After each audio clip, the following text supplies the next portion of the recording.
Hadithi ya Mtakatifu Stefano Harding inaanza katika kutafuta mwangaza wa kiroho.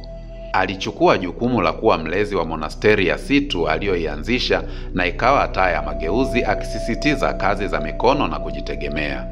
Alishiriki hekima na maarifa huku akilea wamonaki wachanga waliokuwa chini ya uangalizi wake.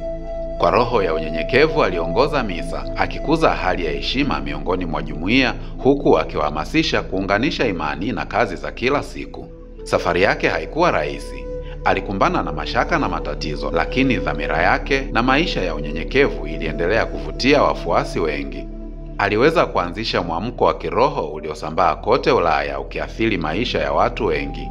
Leo hii anakumbukwa si tu kama mwanzilishi, bali pia kama alama ya kujitolea na nguvu ya mabadiliko ya imani.